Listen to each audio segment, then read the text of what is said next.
In the past month, I made $10,251 through CSGO/CS2 investing. We're going to be breaking down how I did it and how you can do it coming up in just a minute. But first, we got to show you the actual proof. First up, we always have my CSGO investment spreadsheet linked down in the description. This is something you can always go through, and if you're looking to do this yourself, I've got a full video showing you how to. But now talking about how I specifically did this after a quick word from our sponsor, Market CSGO. The sponsor for today's video is MarketCSGO.com. They're a peer-to-peer CSGO marketplace. They've currently got over 100,000 daily trades, and they've got a brand new slick design to help you find those skins. They've got a couple very useful features, and it's super easy to list your skins. All you have to do is go ahead and get their market app client, which is going to prevent you from getting scammed, and then you can go ahead and list your skins very easily. And if you're looking to buy skins on the site, they've got tons of different deposit options, and if you want to take out that money you just got by selling your skins, they've also got a ton of different withdrawal options you can use. And running right now on the website, they've got an exclusive 30 knife giveaway. All you have to do to join is click that top link in the description and get started today. Now, when we're talking about how specifically I made this amount of money in just 30 days, there's obviously a lot of factors that go into it, but there's a couple main ones we can break down. I think the most obvious at this point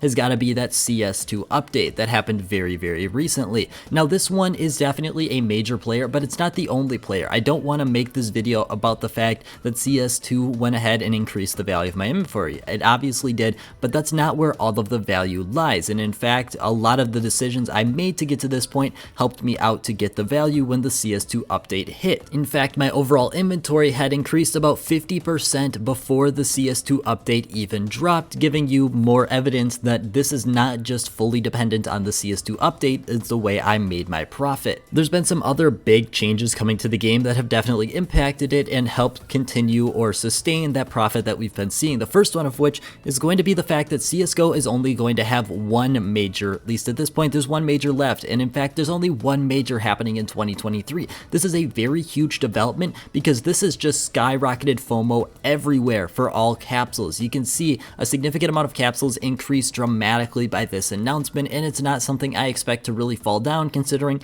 no more capsules can be added for any of these areas, and therefore the supply has a hard cap. And most likely by the time you get around to watching this video, the capsule price has most likely increased, and that's because I want to specifically focus on the day or a couple days after the announcement to give you an idea of just how impactful this specific announcement was.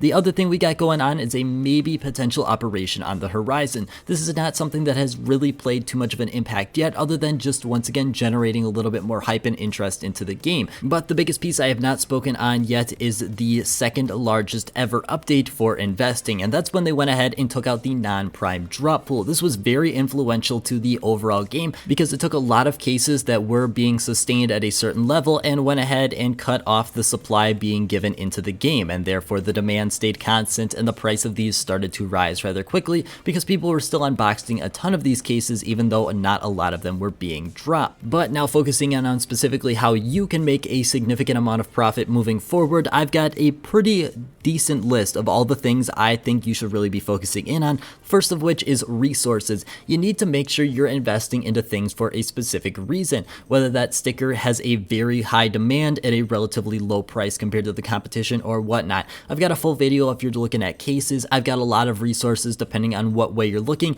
Biggest thing I want to point out is look at graphs and facts. Don't just take other people's opinions and run with that, because obviously they might be trying to mislead you. They might be trying to do whatever. When you're looking at a specific graph, you can obviously make your own interpretations about the data. The next thing is something I see way too often for people who are trying to make a profit with investing, and that's the fact that they're constantly switching investments. Whenever you sell your investment, you're going to be losing about 13% if you're selling on the Steam community market, which is a very significant margin. That is so much capital that you can now do nothing with. This is something that's very important because investing is a long-term game, but a lot of people haven't invested because it's very hard to hold off. If you see something has gone up 30-50%, it's very tempting to go ahead and sell it right there. And that's why CSGO and CS2 investing has become so profitable, because not everyone can hold on to these items for an extended period of time like a couple people can. If you look at my inventory, a lot of these things are decently old, and that's why I've been able to make so much profit, is because I'm not selling at the first jump spike of a certain item. But that doesn't mean you shouldn't sell in general. In fact, you really need to be prioritizing or specifically paying picking out what items you want to sell, because you should be selling some of your winners and some of your losers.